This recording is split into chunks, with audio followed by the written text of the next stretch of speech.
اقرأ باسم ربك الذي خلق خلق الإنسان من علق اقرأ وربك الأكرم الذي علم بالقلم علم الإنسان ما لم يعلم. الذین یاکلون الربا، وہ لوگ کہ جو سود کھاتے ہیں. اب اس کے مقابلے میں لا یقومون الا کما یقوم الذی یتخبطہ الشیطان من المس. تو ایسے لوگ قیامت کے دن نہیں اٹھیں گے مگر اس شخص کی طرح کہ جس کو شیطان نے چھو کر پاگل کر دیا ہو. ذالک بانہم قالوا، ایسا اس لیے ہے کہ وہ کہتے ہیں انما البیع مثل الربا، کہ تجارت بھی تو سود جیسی ہے. آج بھی ایسی مثالیں دیتے ہیں نا لوگ آ کے کہ دیکھیں جی ایک آدمی کے پاس 50 لاکھ روپے آئے اور اس نے ایک مکان بنایا، وہ کرائے پہ دے دیا، وہ ہر مہینے کرایہ کھاتا ہے. اور ایک آدمی نے 50 لاکھ روپیہ بینک میں رکھ دیا اور ہر مہینے اس میں سے وہ نفع لیتا ہے. تو کیا فرق ہے دونوں میں؟ یہ حرام کیوں ہے؟ اب اس کو بات سمجھائی بھی جا سکتی ہے کہ یہ فلوئڈ کیپٹل ہے اور فکسڈ کیپٹل ہے، ایسا ہے ویسا ہے. اللہ تعالیٰ نے سیدھی بات کی ہے. وہ بات کیا ہے کہ وَأَحَلَّ اللَّهُ الْبَيْعَ وَحَرَّمَ الرِّبَا، حالانکہ اللہ نے کاروبار کو حلال اور سود کو حرام کیا ہے. بس اگر تم اللہ کے بندے ہو، اللہ کو اپنا مالک سمجھتے ہو، تو then listen to him. نبی اکرم صلی اللہ علیہ وسلم نے اس کو اور زیادہ واضح کیا. آپ نے فرمایا کہ الربا 70 جزءا، سود کے گناہ کے 70 حصے ہیں. ایسرھا ان ینکح الرجل امہ، ان میں سے سب سے ہلکا بھی ایسا سمجھو کہ کوئی شخص اپنی ماں کے ساتھ نکاح کرے. کیا مطلب؟ کہ ماں تو خیر ماں ہے، اس کو اس سے آسان کر لیں. اس کو وہ کیا ہے کہ ایک نوجوان ہے کہ جس کے والدین فوت ہوئے ہیں اور اس کی ایک جوان بہن بھی ہے اور وہ خود بھی کنوارا ہے. وہ اپنے لیے بھی رشتہ ڈھونڈ رہا ہے اور بہن کے لیے بھی ڈھونڈ رہا ہے. 10 رشتے آئے، کوئی اس کو پسند نہیں آئے، کسی کو یہ پسند نہیں آئے. اب یہ مسلمان نوجوان ایک مومنٹ کے لیے بھی کبھی یہ نہیں سوچتا کہ کون ہم آپس میں شادی کر لیں. حالانکہ شادی کے لیے جو ایک معیار ہوتا ہے وہ کیا ہے؟ ہم کف، ان کا سٹیٹس لیول ایک ہونا چاہیے. تو کیا ان دونوں سے زیادہ بھی کسی کی اکویلٹی ہے؟ آرنٹ دے ہم کف، یہ دونوں ہم کف تو ہے نا. پھر یہ کہ شادی کیوں کی جاتی ہے؟ گھر بسانے کے لیے. کیا یہ دو شادی کر لیں گے تو گھر نہیں بسے گا؟ اولاد حاصل کرنے کیا یہ دونوں شادی کر لیں گے تو اولاد نہیں ہوگی؟ پھر شادی کے لیے انڈرسٹینڈنگ آج کل ایک بڑی بات سمجھی جاتی ہے کہ ڈیٹنگ کیوں کی جاتی ہے؟ To understand each other. تو don't they understanding each other. یعنی جتنا یہ دونوں انڈرسٹینڈ کرتے ہیں ایک دوسرے کو کہ 25 سال کٹھے رہے ہیں ایک ہی گھر میں، صبح شام دن رات، جتنا یہ ایک دوسرے کو جانتے ہیں اور کوئی کیا جانے گا. لیکن کیوں نہیں سوچتا کہ ہم شادی کر لیں؟ کہ یہ جانتا ہے کہ یہ حرام ہے. ورنہ اگر بحث شروع کی جائے اس پر ہی کہ بتائیں جی بیوی اور بہن میں کیا فرق ہے، ایک بال کا بھی فرق آپ نہیں بتا سکتے نکال کے. ایگزیکٹلی آئیڈینٹیکل ہیں، بس فرق حلال و حرام کا ہے. یہ حرام ہے، وہ حلال ہے. تو ڈائریکٹ کہا وَأَحَلَّ اللَّهُ الْبَيْعَ وَحَرَّمَ الرِّبَا، اللہ نے کاروبار کو جائز اور سود کو حرام کیا ہے. فَمَنْ جَاءَهُ مَوْعِظَةٌ مِّن رَّبِّهِ، جس کے پاس اس کے رب کی جانب سے نصیحت آ جائے، فَانْتَهَا، تو وہ باز آ جائے، فَلَهُ مَا سَلَفَ، تو اب اصل زر اس کا ہے کہ جو کچھ وہ کھا چکا لے چکا وہ معاف ہے. وَأَمْرُهُ إِلَى اللَّهِ، اب اس کا معاملہ اللہ کے حوالے ہے. وَمَنْ عَادَ، ہاں جو اس کو دوبارہ دہرائے گا، پھر سودی کاروبار کرے گا، سود لے گا، فَأُولَٰئِکَ أَصْحَابُ النَّارِ، تو ایسے لوگ اہل جہنم ہوں گے، ہم فیہا خالدون، اس میں ہمیشہ ہمیشہ رہیں گے. یمحق اللہ الربا ویربی الصدقات، اللہ تعالی سود کو مٹاتا ہے اور صدقات کو بڑھاتا ہے، ملٹیپلائی کرتا ہے. واللہ لا یحب کل کفار عظیم، اور اللہ تعالیٰ کسی بھی ناشکرے اور گناہگار کو پسند نہیں فرماتا۔ ان الذین آمنوا وعملوا الصالحات، بے شک وہ لوگ جو ایمان لاتے اور اچھے عمل کرتے ہیں، وَأَقَامُوا الصَّلَاةَ وَآتَوُا الزَّكَاةَ، اور نماز قائم کرتے ہیں اور زکوٰۃ ادا کرتے ہیں، لَهُمْ أَجْرُهُمْ عِندَ رَبِّهِمْ، ان کا اجر ان کے رب کے پاس محفوظ ہے، وَلَا خَوْفٌ عَلَيْهِمْ وَلَا هُمْ يَحْزَنُونَ، تو نہ تو انہیں کوئی خوف ہوگا اور نہ ہی وہ غمگین ہوں گے۔ یا ایھا الذین آمنوا اتقوا اللہ وذروا ما بقی من الربا، اے ایمان والو اللہ سے ڈرو اور چھوڑ دو جو باقی رہ گیا ہے سود میں سے، ان کنتم مومنین، اگر تم واقعی مومن ہو، فإن لم تفعلوا، اور اگر تم ایسا کرنے سے باز نہ آئے، تم نے ایسا نہ کیا، فاذنوا بحرب من اللہ ورسولہ، تو پھر اللہ اور اس کے رسول سے لڑنے کے لیے تیار ہو جائے۔ اگر کوئی شخص اتنا اپنے آپ کو تکڑا سمجھتا ہو کہ وہ اللہ اور اس کے رسول سے لڑ سکتا ہے تو پھر کرے سودی کاروبار، لیکن اگر وہ سمجھے کہ میں لڑ نہیں سکتا، میں بہت کمزور ہوں، تو باز آ جائے۔ اور آپ مارکیٹ میں جا کے دیکھ لیں، جن لوگوں جو سودی کاروبار میں لوگ ملوث ہوئے، تو اللہ تعالیٰ دکھاتا ہے کچھ لوگوں کو آسمانوں تک پہنچتے ہوئے، اور جن کو پھر سود کی سٹ لگتی ہے اور وہ گرتے ہیں، تو پھر ان کا گرنا جو ہے وہ بھی دیکھنے کے لائق ہوتا ہے۔ اللہ تعالیٰ ہم سب کو محفوظ رکھے۔ وَإِن تُبْتُمْ فَلَكُمْ رُؤُوسُ أَمْوَالِكُمْ، اور اگر تم نے توبہ کی، باز آ گئے، تو تمہارے اصل در تمہارے ہی ہوں گے۔ وَلَا تَظْلِمُونَ وَلَا تُظْلَمُونَ، نہ ظلم کرو اور نہ تم پر کوئی زیادتی کی جائے۔ اصل میں سود جو ہے یہ سرپلس کا سارا ایشو ہے کہ جو بھی آپ کے پاس آپ کی ضرورت سے زائد ہے، اس کا آئیڈیل تو پہلے بیان ہو گیا نا، قل العفو، وہ اللہ کے راستے میں دے دو۔ اور اگر تمہارے پاس سرپلس ہے، تم نے زکوٰۃ بھی ادا کر دی ہے، تو آئیڈیل تو یہ ہے کہ اللہ کے راستے میں سارا دے دو۔ اس سے کمتر کیا ہے کہ تم صدقہ نہیں دینا چاہتے تو کسی غریب کو قرض حسنہ دے دو، کہ تم اپنا کاروبار چلا لو، جب پاؤں پہ کھڑے ہو جاؤ تو پھر مجھے واپس کر دینا۔ اس کی ہمت بھی نہ ہو تو پھر شراکت میں کسی کے ساتھ شریک ہو جاؤ کہ محنت اس کی ہو، سرمایہ تمہارا ہو، نفع اور نقصان میں شراکت کر لو۔ یہ تین صورتیں جائز ہیں، یہ to the right of the center ہیں۔ اور پھر اس کے بعد لیفٹ آف دا سینٹر وہ سود ہے کہ مجھے نہیں پتا کہ تم ڈوبتے ہو یا تیرتے ہو، مجھے اپنا اصل زر بھی واپس چاہیے اور ساتھ منافع بھی چاہیے، اس کا نام سود ہے، یہ حرام۔ وَإِن كَانَ ذُو عُسْرَةٍ فَنَظِرَةٌ إِلَىٰ مَيْسَرَةٍ، اگر قرض دار تنگ دست ہو تو اس کو مہلت دو اس کے خوشحال ہونے تک۔ وَأَن تَصَدَّقُوا خَيْرٌ لَكُمْ، اور اگر تم معافی کر دو، اس کو بخش دو تو زیادہ بہتر ہے۔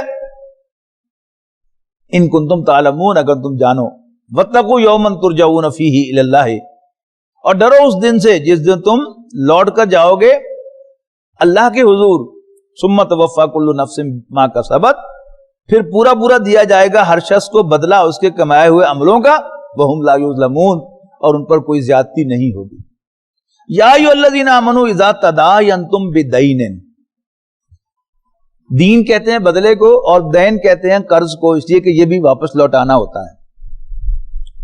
اے ایمان والو، جب بھی تم ادھار کا لین دین کرو، الی اجل مسمی، ایک وقت معین تک کے لیے، فاکتبوہ، تو اس کو لکھا کرو۔ ولیکتب بینکم کاتب بالعدل، اور چاہیے کہ تم میں کوئی لکھنے والا عدل کے ساتھ لکھے۔ ولا یابا کاتب ان یکتب کما علمہ اللہ فلیکتب، اور لکھنے والا انکار نہ کرے لکھنے سے، اس لیے کہ اس کو لکھنا اللہ نے سکھایا ہے، گویا لکھنے کی صلاحیت اس کے پاس امانت ہے۔ وَلْيُمْلِلِ الَّذِي عَلَيْهِ الْحَقُّ، یہ بڑی زبردست بات ہے۔ آپ کسی بینک سے قرضہ لیں تو بینک آپ سے اپنی شرائط پر دستخط کرواتا ہے، اور وہ 8-8 10-10 چھوٹے چھوٹے لکھے صفحے ہوتے ہیں جن کو پڑھنا بھی کسی کے لیے ممکن نہیں ہے، آپ سے دستخط کرواتا ہے۔ دین کا منشا کیا ہے کہ جو قرض دینے والا جس کے ذمہ قرض ہے، عبارت وہ ڈکٹیٹ کروائے، ٹرمز اینڈ کنڈیشنز۔ وَلْيُمْلِلِ الَّذِي عَلَيْهِ الْحَقُّ وَلْيَتَّقِ اللَّهَ رَبَّهُ، اور اسے بھی چاہیے کہ اپنے رب اللہ سے ڈرے۔ وَلَا يَبْخَسْ مِنْهُ شَيْئًا، اور اس میں کوئی کمی بیشی نہ کرے۔ فَإِنْ كَانَ الَّذِي عَلَيْهِ الْحَقُّ صَفِيًّا، اور اگر وہ شخص جس کے ذمے قرض ہے وہ کم عقل ہو، او ضعیفاً یا کمزور ہو، او لا یستطیع ان یمل، یا تحریر لکھوانے کی صلاحیت نہ رکھتا ہو، ہوا وہ خود، فَلْيُمْلِلْ وَلِيُّهُ بِالْعَدْلِ، تو پھر ڈکٹیٹ کروائے اس کی جگہ اس کا ولی، وَاسْتَشْهِدُوا شَهِيدَيْنِ مِن رِجَالِكُمْ، اور تم اپنے مردوں میں سے 2 گواہ بھی بنا لیا کرو، فَإِن لَّمْ يَكُونَا رَجُلَيْنِ، اور اگر 2 مرد نہ ملیں، فَرَجُلٌ وَامْرَأَتَانِ، تو 1 مرد اور 2 عورتیں گواہ بنے، ممن ترضون من الشہداء، گواہی دینے والوں میں سے جن کو بھی تم پسند کرو، ان تضل احداہما، یہ بڑی خاص بات ہے کہ اگر ان میں سے ایک بھٹک جائے، بھول جائے نہیں کہا کہ اگر ان میں سے ایک بھول جائے تو دوسری یاد کرا دے، نہیں، کہ اگر ایک بھٹک جائے فتذکر احداہما الاخری، تو ایک دوسری کو یاد کرا دے۔ یہ اصل میں یوں سمجھے کہ قتل کا کوئی مقدمہ ہے اور اس پر ایک عورت گواہ ہے، تو امکان ہے کہ اس عورت کے دل میں رحم آ جائے کہ ہو آگے میری ایک بہن بیوہ ہو گئی اس قتل سے، اور اب میری گواہی سے میری ایک اور بہن بیوہ ہو سکتی ہے جب اس کو پھانسی ہوگی، تب وہ گواہی کو ڈسٹورٹ کر دے، اس کا امکان ہے، تو اس کو کور کیا ہے کہ 2 مرد گواہ بناؤ یا 1 مرد اور 2 عورتیں گواہ بناؤ، اگر ان میں سے ایک بھٹک جائے تو دوسری اس کو یاد کرائے، بھول جائے نہیں کہا، بھٹک جائے۔ اس لیے کہ عورت جو ہے وہ زیادہ جذباتی ہے مرد کے مقابلے میں، مرد کو اللہ تعالیٰ نے اپنے جذبات کے ایکسپریس کرنے میں کنٹرول دیا ہے، عورت سے زیادہ اسی کا سارا دین کی جو ساری تعلیمات ہیں، اگر آپ کو یہ نقطہ سمجھ میں آ جائے تو پھر وہ ساری تعلیمات جب وہ سمجھ میں آتی ہیں۔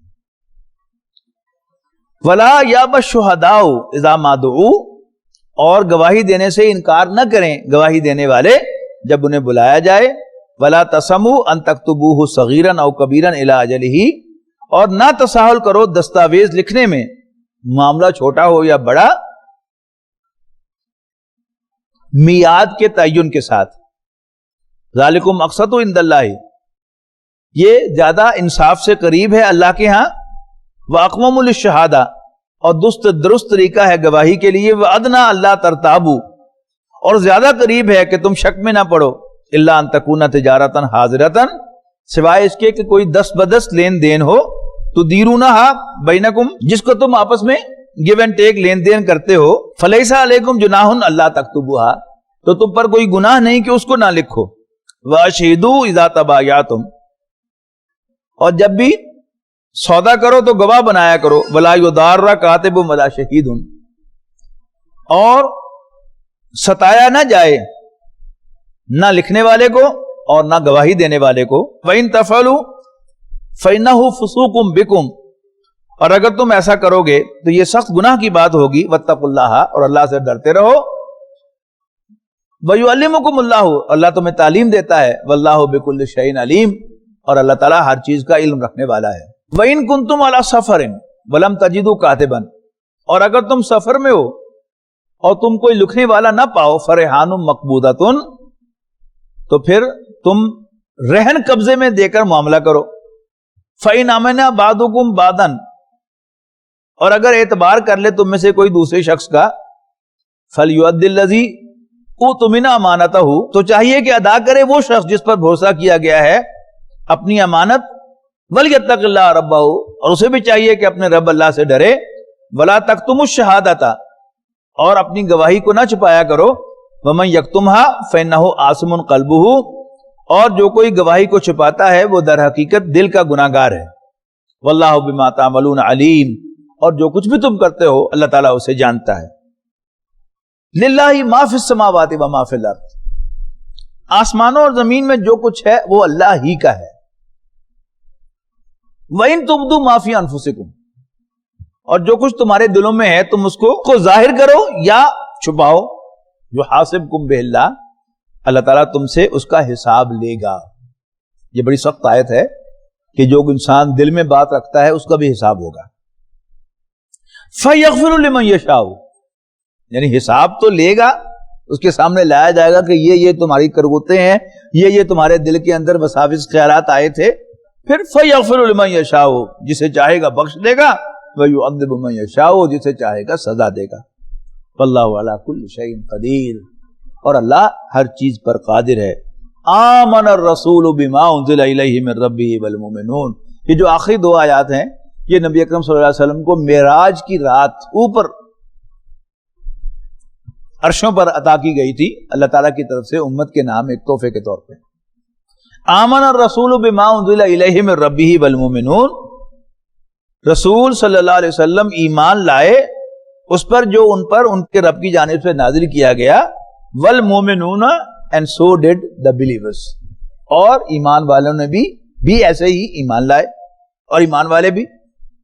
کل آمن باللہ وملائکتہ وکتبہ ورسلہ، ہر ایک ایمان لایا اللہ پر، اس کے فرشتوں پر، اس کی کتابوں پر، اس کے رسولوں پر۔ لا نفرق بین احد من رسلہ، ہم اس کے رسولوں میں کسی کو ڈسکریمنیٹ نہیں کرتے۔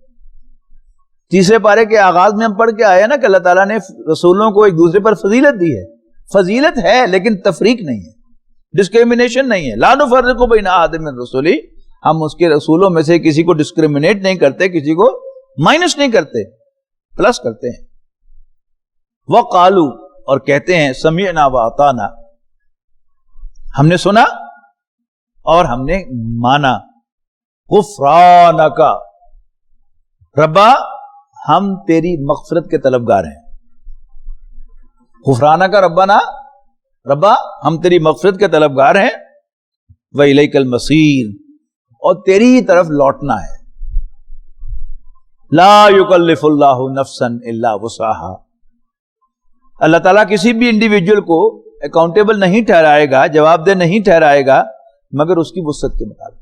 یہ اللہ تعالیٰ کی بڑی خاص مہربانی ہے کہ جس کو اللہ تعالیٰ نے 10 دیے ہیں اسے 10 کا حساب لے گا، 10.5 کا حساب نہیں لے گا، اور اس کو پتا ہے اس نے کسی کو کیا دیا ہے۔ تو اللہ تعالیٰ کسی انڈیویجول کو اکاؤنٹیبل نہیں بنائے گا مگر اس کی وسعت کے مطابق۔ لہا ما کسبت، اس کے کام آئے گا جو کچھ اس نے کمایا ہوگا، وعلیہا ما اکتسبت، اور اس کو حساب دینا پڑے گا اس کا جو کچھ اس نے کمایا ہوگا، اس کے خلاف جائے گا جو کچھ اس نے کمایا ہوگا، سزا ملے گی اس کو اس کی اپنی کمائی کی، اور فائدہ ہوگا اپنی کمائی کا۔ ربنا لا تؤاخذنا ان نسینا واخطانا، ربا ہمارا مواخذہ نہ کرنا، ہماری پوچھ گچھ نہ کرنا اگر ہم بھول جائیں یا ہم سے خطا ہو جائے۔ ربنا ولا تحمل علینا اسرا، ربا ہم پہ کوئی ایسا بوجھ نہ اٹھوانا، کما حملتہ علی الذین من قبلنا، جیسا تو نے اٹھوایا تھا ہم سے پہلوں سے۔ ربنا ولا تحملنا ما لا طاقت لنا بہ، ربا ہم سے ایسا بوجھ نہ اٹھوانا جس کے اٹھانے کی ہم میں طاقت نہ ہو۔ واعف عنا، اور ہم سے درگزر فرمانا، ہمیں معاف کرنا۔ واغفر لنا، اور ہمیں بخش دینا۔ وارحمنا، اور ہم پر رحم فرمانا۔ انت مولانا، تو ہمارا مولا ہے، ہمارا آقا ہے، پشت پناہ ہے، حمایتی ہے۔ فانصرنا علی القوم الکافرین، پس تم ہماری مدد کرنا کافر قوم کے خلاف۔ آمین۔ وآخر دعوانا الحمدللہ رب العالمین۔ ويشفي صدور قوم مؤمنين وشفاء لما في الصدور وإذا مرضت